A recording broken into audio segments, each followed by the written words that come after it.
नमस्कार, स्वागत है आपका हॉर्नबिल टीवी भारत पर। आइए देखते हैं अब तक की खबरें। बिहार के पर्यावरण मंत्री डॉक्टर प्रेम कुमार वन एवं जलवायु परिवर्तन विभाग बिहार सरकार की अध्यक्षता में दिनांक 9 अगस्त 2024 को अपराह्न 6 बजे बिहार पृथ्वी दिवस के अवसर पर 75वां वन महोत्सव मनाते हुए वृक्षारोपण कार्य डीएवी स्कूल में किया गया, जिसमें स्थानीय विधायक डॉक्टर मिथिलेश कुमार एवं जिला परिषद अध्यक्ष श्रीमती अदिति कुमारी ने विशिष्ट अतिथि के रूप में कार्यक्रम को संबोधित किया। उक्त कार्यक्रम को क्षेत्रीय मुख्य वन संरक्षक मुजफ्फरपुर अभय कुमार द्विवेदी एवं वन प्रमंडल पदाधिकारी सीतामढ़ी डॉक्टर अमिता राज के निर्देशन में संपन्न कराया गया। पृथ्वी दिवस के अवसर पर आयोजित वन महोत्सव कार्यक्रम को मंत्री महोदय द्वारा संबोधित करते हुए जलवायु परिवर्तन, पर्यावरण संरक्षण, वन एवं वृक्ष संरक्षण, वृक्षारोपण तथा पर्यावरण संबंधी अन्य पहलुओं के साथ कृषि वानिकी योजना को 100% सफल बनाने हेतु विस्तृत जानकारी देते हुए सभी उपस्थित जीविका महिलाओं, किसानों, छात्र छात्राओं एवं स्थानीय आमजन को पर्यावरण संरक्षण, वन एवं वृक्ष संरक्षण, वृक्षारोपण कार्य एवं कृषि वानिकी योजना से सक्रिय भागीदारी निभाने हेतु उत्प्रेरित किया गया। साथ ही 11 सूत्री संकल्प मंत्री द्वारा सभी उपस्थित गणमान्य लोगों को दिलाया गया।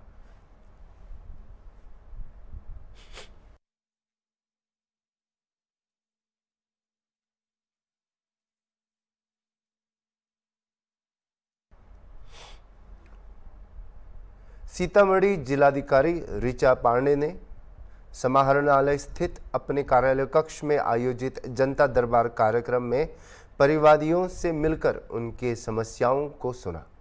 कुल 62 परिवादी जनता दरबार में आए।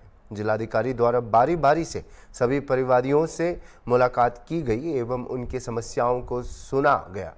जनता दरबार में अधिकांश मामले अतिक्रमण, भूमि विवाद, आपसी विवाद, सामाजिक सुरक्षा, स्वास्थ्य, सड़क, विद्युत, पीएचडी एवं अन्य विभागों से संबंधित थे। जनता दरबार कार्यक्रम में उपस्थित अधिकारियों को निर्देश दिए गए कि प्राप्त जन शिकायतों के निष्पादन की दिशा में पूरी प्रतिबद्धता के साथ कार्य करना सुनिश्चित करें। इसमें किसी भी तरह की कोताही स्वीकार नहीं होगी।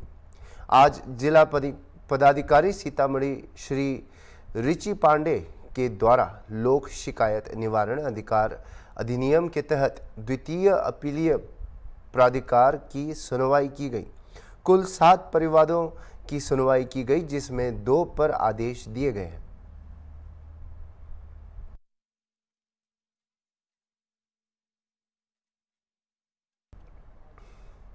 समाहरणालय स्थित विमर्श सभा कक्ष में जिलाधिकारी ऋचि पांडे की अध्यक्षता में नीलम पत्रवाद की समीक्षा बैठक की गई। जिलाधिकारी ने सभी नीलम पत्र पदाधिकारियों को निर्देशित किए कि जो भी मामले हैं उनमें धारा 7 के तहत नोटिस जारी करते हुए तमीला करवाएं। बड़े बकायेदारों के विरुद्ध प्राथमिकता के आधार पर विधि सम्मत नियमानुकूल कार्रवाई की जाए। वैसे मामले जिनमें राशि अधिक है उनमें तत्परता के साथ तामीला के पश्चात चेतावनी देते हुए यदि राशि वसूल नहीं हो पा रही है तो वारंट जारी कर उन पर अग्रेतर कार्रवाई यथा शीघ्र करना सुनिश्चित की जाए, ताकि नीलामवाद के अंतर्गत राशि की वसूली बढ़ाई जा सके। बैठक में जिलाधिकारी ने सभी नीलम पत्र पदाधिकारियों को नीलम पत्र वादों की सुनवाई को अपने रूटीन कार्यों में शामिल करने का निर्देश दिया। साथ ही संबंधित पदाधिकारियों को निर्देशित करते हुए कहा कि अपने अधीन न्यायालय में प्राप्त आवेदन एवं अभिलेख का रजिस्टर 9 एवं 10 से मिलान करना सुनिश्चित करें। साथ ही नीलाम पत्रवाद से संबंधित मामलों की प्रतिदिन सुनवाई करने तथा प्राथमिकता के आधार प्रति माह अधिक से अधिक मामलों में ऋण वसूली की कार्रवाई करने का निर्देश दिया गया। नीलाम पत्र पदाधिकारियों को निर्गत वारंट, प्राप्त आपत्तियां, नोटिस, तामील हेतु लंबित मामलों आदि के संबंध में भी अविलंब आवश्यक कार्यवाही करने का निर्देश दिया गया। बैठक में उप विकास आयुक्त, नीलमपत्र शाखा के प्रभारी पदाधिकारी, अपर समाहर्ता राजस्व, अपर समाहर्ता आपदा प्रबंधन, अपर समाहर्ता विभागीय जांच, जिला जनसंपर्क अधिकारी, सभी नीलमपत्र पदाधिकारी उपस्थित थे तथा प्रखंड स्तरीय पदाधिकारी वीडियो कॉन्फ्रेंसिंग के माध्यम से जुड़े हुए थे।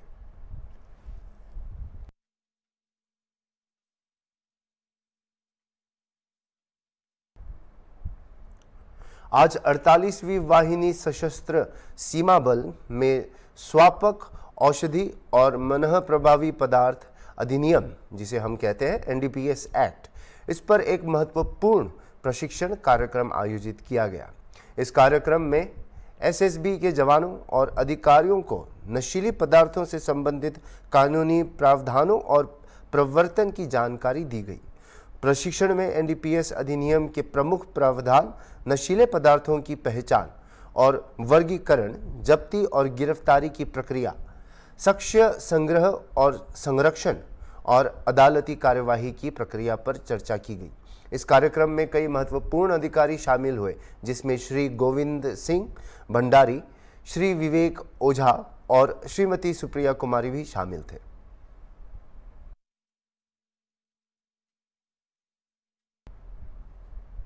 धनसुरा के केशरपुरा प्राथमिक विद्यालय में एसएससी कमेटी पर अंधाधुंध काम करने का आरोप लगा है। ग्रामीणों का कहना है कि पिछले 4-5 वर्षों का स्कूली शिक्षा का लेखा जोखा जमा नहीं किया गया है। इसके साथ ही पूर्व और वर्तमान प्राचार्य पर भ्रष्टाचार के आरोप भी लगे हैं। ग्रामीणों ने इस मामले की शिकायत जिला शिक्षा पदाधिकारी कार्यालय में लिखित आवेदन देकर न्याय की मांग की है। મારું નામ વિપુલભાઈ છે।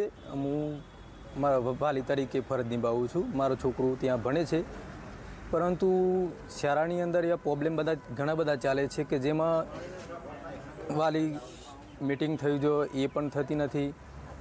કમિટી એસએમસી કમિટી અંદર છે, પણ કમિટીમાં કોઈ આચાર્યબેન કોઈને પૂછતા નથી કે આપણે મીટિંગ કરવી છે, એસએમસીમાં કેટલો ખર્ચ પૈસા આવે છે, કેટલા વાપરવા જોઈએ, શું કરવું જોઈએ, શાળાની અંદર શું લાવવું જોઈએ, શું ના લાવવું જોઈએ।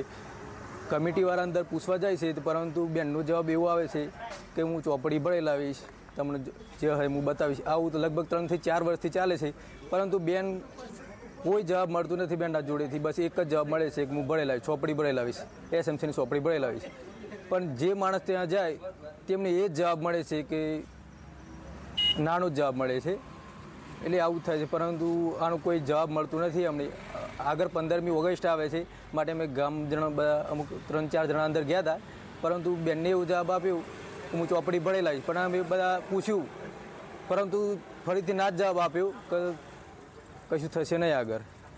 આ રીતે બેન અમને ધમકાવે છે ને આ બધું થાય છે, અંદર કોઈ જવાબ મળતો નથી।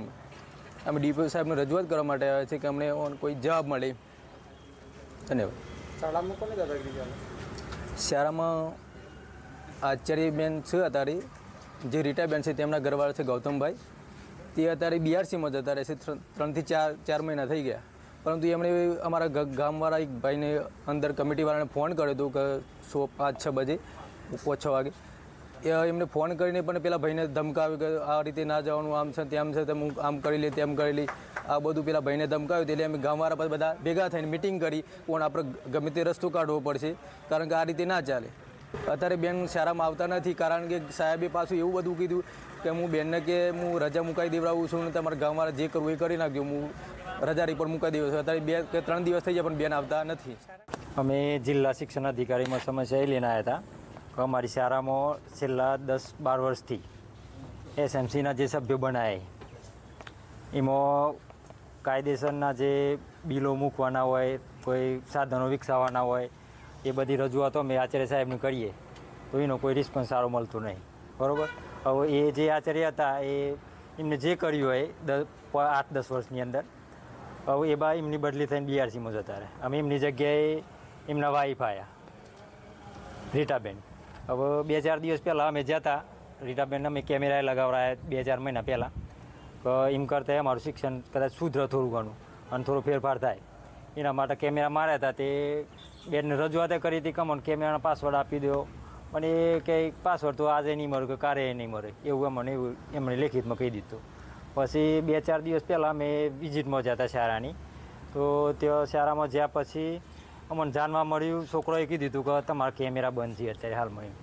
અમે તો વિઝિટમાં જ્યાં તો જોયું તો કેમેરા તો ઓલરેડી ચાલુ જ હતા. પછી મેડમને વાત કરી કે કેમેરા માટે આવ્યા અમે બેન, તો બેનને એવું કીધું કે કેમેરા તો જ્યાંથી લગાય તે આજ સુધી એના વિશે મેં કોઈ જાણતી નહીં. આચાર્ય સાહેબને મને એવું કીધું. બરાબર, અમે 3-4 જણા ત્યાં જેલા હતા. પછી બીજા સાહેબોને મળ્યા તો કેમેરા બતાવ્યા, જોયા તો કેમેરા ઓલરેડી ચાલુ જ હતા એ વખત. એમને એ રીતના ચાલુ કરી દીધી. પછી ઘરે નહીં કરતી વખત પછી અમે એમને કહીને આવ્યા કે 15મી ઓગસ્ટ આવે તો તમે બધા અમારા હિસાબ કિતાબ બધા જો એસએમસીના જેટલા બી સભ્યો હોય ને એ બધા હિસાબ માગશીને ચોપડીઓ કાયદેસર ભરાવી પછી તમારા બેંકોમાં જે ગ્રાન્ટો આવતી હોય એ બધી. પછી એટલું બસ કહીને અમે સીધા ઘેરે આવતા રહ્યા. પછી એમના જે ઘરવાળા છે ગૌતમભાઈ, પહેલાં જે જૂના આચાર્ય હતા, અત્યારે BRCમાં હોય ધનસુરા, તો એમને મારા પર પર્સનલી ફોન કર્યો કે તમે એટલી બધી તમારી શું સત્તા કે તમે ગોમમાં જઈને શાળામાં જઈને ગોમવાળા આટલી બધી બધા રિપોર્ટો માગો કે કેમેરા ચાલુ હોય કે નહીં ચાલુ, કે તમે બનાવો કે નહીં બનાવો, એવી તમારી કઈ સત્તા? એમ આમ ખોટી ધાક ધમકી આલે ને એ બધી વાતો કરે. અને લગભગ મહિના પહેલાં અમે વાસ્મોમાં આવ્યા હતા તો પાણીની સમસ્યા ગામમાં હતો. એ વખત આવ્યા હતા તો વાસ્મોમાં 10 દિવસમાં બોર હાલવાની વાત કરી હતી. તો બોર એ સાહેબને કીધું હતું એ ખરું અમને કે તમને બોર મળી જાય એમ. અને પછી આ બધી મિટિંગો અમે એ દિવસ શાળામાં જ્યાં તો શાળામાં જ્યાં પછી ગૌતમભાઈ ફોન અમને કરીને એવું કહે કે બોર તો गुजरात में कांग्रेस पार्टी एक बार फिर से न्याय यात्रा निकाल रही है। यह न्याय यात्रा पिछले 2 साल में हुई कई बड़े हादसों के पीड़ितों को न्याय दिलाने के लिए निकाली जा रही है। गुजरात प्रदेश कांग्रेस ने क्रांति दिवस 9 अगस्त 2024 से यात्रा की शुरुआत मोरबी से की है। करीब 300 किलोमीटर लंबी यह पद यात्रा मोरबी से शुरू होकर गांधीनगर में समाप्त होगी। यात्रा में कुछ जगहों पर कांग्रेस के दिग्गज नेता भी शामिल हो सकते हैं। मोरबी से गांधीनगर तक इस न्याय पद यात्रा का जगह जगह स्वागत किया जाएगा। इस यात्रा के साथ एक मटका भी रखा जाएगा जिसमें लोग अपने सवाल और अपनी बात रख सकेंगे और इस मटके को बीजेपी का पाप का मटका नाम दिया गया है। यात्रा के अंत में घड़े को फोड़कर यह संदेश दिया जाएगा कि भाजपा के पाप का घड़ा भर गया है। कांग्रेस के गुजरात विरोध पक्ष के नेता अमित चावड़ा, गुजरात कांग्रेस विधायक जिग्नेश मेवानी समेत कांग्रेस के दिग्गज यात्रा में शामिल हुए। મોરબી ઝૂલતા પુલ પીડિતોને ખરેખરમાં ન્યાય મળે એટલા માટે કોંગ્રેસ પક્ષ દ્વારા એક ન્યાય યાત્રાનું આયોજન કરેલું છે।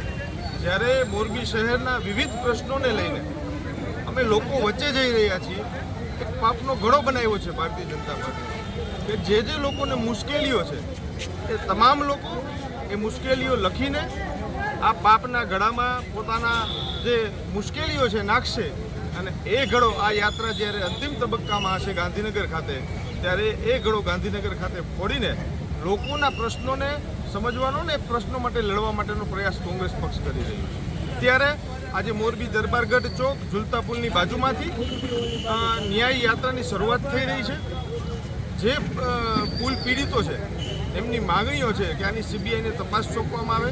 આમાં વાસ્તવિક જે લોકો જવાબદાર છે, જે લોકોને માનો કે પદાધિકારીઓ છે, અધિકારીઓ છે, એ તમામ ઉપર કાયદેસરની કાર્યવાહી કરવામાં આવે। આ હેતુ અને આ માંગ સાથે કોંગ્રેસ પક્ષ આ યાત્રાનું આયોજન કર્યું છે। ત્યારે આ યાત્રા ટૂંક જ સમયમાં કોંગ્રેસના પ્રદેશ શીર્ષ નેતૃત્વની સાથે આ યાત્રાનું પ્રસ્થાન થશે।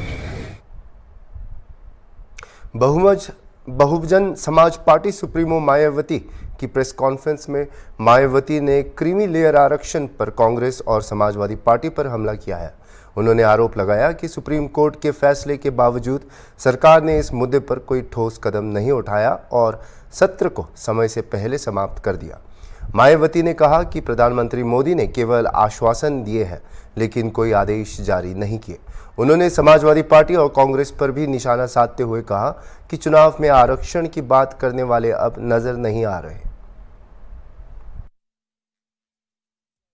अभी आरक्षण की बात नहीं कर रहे कांग्रेस पार्टी एंड कंपनी के लोग और भी पार्टियों के लोग, तो अभी नहीं ये संविधान की बात करे ना इनके आरक्षण की बात कर रहे।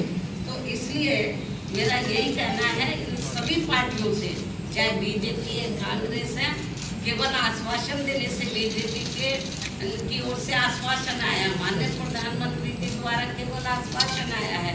आश्वासन से काम नहीं चलेगा। इन लोगों को SC/ST वर्गों को जो इस फैसले से, इस निर्णय से नुकसान हो रहा है, तो उस पर वो अपना सही स्टैंड ले। और ये कोई केवल आश्वासन से या गौर करने से, माननीय प्रधानमंत्री जी ने जो कहा है कि हम गौर करेंगे, आश्वासन किया, उससे काम नहीं चलेगा। इसका बड़ा भारी नुकसान इन वर्गों के लोगों को हो रहा है। बेहतर तो यही होता कि कल जो इन्होंने 2-3 दिन पहले ही संसद के दोनों सत्र जो इन्होंने अनिश्चित काल के लिए स्थगित कर दिए हैं, बेहतर यही होता कि इसको ये अनिश्चित काल की बजाय तो ये थोड़े समय इसको ये नहीं करते, इसको कंटिन्यू रखते और 5-6 दिन के बाद पूरी तैयारी करके तो ये संशोधन विधेयक को ये पार्लियामेंट में इस मामले को लेकर पार्लियामेंट में संशोधन विधेयक ये लाते, लेकिन नहीं लाए। तो इसलिए मेरा माननीय प्रधानमंत्री जी से भी यही कहना है कि यदि आपकी इन वर्गों के मामले में नीयत साफ है तो आप अपने और मामलों में तो समय से पहले हाउस बुला लेते हैं, तो आप कभी भी हाउस बुला सकते हैं, अपनी तैयारी करें। और ये जो 1 अगस्त 2024 को जो माननीय सुप्रीम कोर्ट का निर्णय आया है, तो इस निर्णय को निष्प्रभावी बनाएं, हाउस बुलाएं मतलब, और मालूम भी पड़ जाएगा कि हाउस में सभी दलों का क्या स्टैंड है। और मुझे क्या लगता है कि ये इसको जल्दी करना चाहिए, ये ठीक नहीं है। वरना जिन राज्यों में अब जिन राज्यों में जल्दी ही विधानसभा के आम चुनाव होने वाले हैं, तो इन वर्गों के लोग ना बीजेपी को माफ करेंगे, ना कांग्रेस को, ना अन्य पार्टियों को माफ करेंगे, क्योंकि इन्होंने इस बार जो 18वीं लोकसभा के आम चुनाव हुए हैं उसमें इन वर्गों के लोगों के साथ बड़ा विश्वासघात किया, धोखा दिया है। इनको कहा कि हम संविधान बचाएंगे, आरक्षण आपका खत्म हो जाएगा। अब ये चुप क्यों हैं? अब ये लोग चुप क्यों हैं? तो लेकिन इससे साफ जाहिर है ना ये संविधान को बचाने वाले हैं ना आरक्षण को बचाने वाले हैं। अब ये समझ में नहीं आ रहा आरक्षण को लेकर, ये जो संविधान को दिखाते घूम रहे थे सभी पार्टियों के लोग, अब क्यों नहीं संविधान को दिखा रहे हैं? अब क्यों नहीं आरक्षण की बात कर रहे हैं कि इनका आरक्षण जो निष्प्रभावी हो गया है, तो इसको प्रभावी बनाने के लिए इनको पार्लियामेंट का सत्र जल्दी ही शॉर्ट नोटिस में इनको बुलाना चाहिए और अपनी स्थिति बीजेपी की सरकार को क्लियर करनी चाहिए और बाकी पार्टियों को भी अपना स्टैंड क्लियर करना चाहिए, क्योंकि ये कुछ जरूरी बातें के लिए मैंने आज आप लोगों को तकलीफ दी है। हालांकि इससे भी मैंने पहले प्रेस बुलाई थी, लेकिन अब जो हालात जो स्थिति सामने आ रही है, कल मैंने ट्वीट भी किया, लेकिन ट्वीट में सारी बातें नहीं आ सकती हैं, ट्वीट में सारी बातें नहीं आ सकती है। इसलिए फिर मैंने सोचा कि मैं मीडिया बंधुओं के समक्ष जाकर अपनी पार्टी की सही स्थिति आप लोगों के सामने इस संबंध में रखूं, इसलिए आज मैंने आप लोगों को तकलीफ दी है। इन्हीं जरूरी बातों के साथ अब मैं अपनी बात यही समाप्त करती हूँ। धन्यवाद। जय हिंद व जय। गोसाईगंज पुलिस ने साधु के भेष में लूटपाट करने वाले 4 अभियुक्तों को गिरफ्तार किया है। ये आरोपी नशीला पदार्थ प्रसाद के रूप में खिलाकर लोगों को विक्षिप्त करते थे। आज सुबह एक ग्रामीण ने साधु का भेष धारण किए अभियुक्त को पहचान लिया और पीटा, जिसका वीडियो सोशल मीडिया पर वायरल हो गया। डीसीपी साउथ तेज स्वरूप ने बताया कि 10 अगस्त 2024 को कमला खेड़ा गांव में 4 अभियुक्त अमित, आकाश, सागर और अक्षय जिनकी उम्र 20 से 25 साल है और जो मेरठ के निवासी हैं, उनको पकड़ा गया। ये सभी साधु का भेष बनाकर घूम रहे थे और एक व्यक्ति को नशीला पदार्थ खिलाकर उसका सामान चुराया था। पुलिस ने सूचना मिलने पर तुरंत मौके पर पहुंचकर उन्हें हिरासत में लिया और उनके खिलाफ उचित धाराओं में मामला दर्ज किया है। इनका आपराधिक इतिहास भी खंगाला जा रहा है।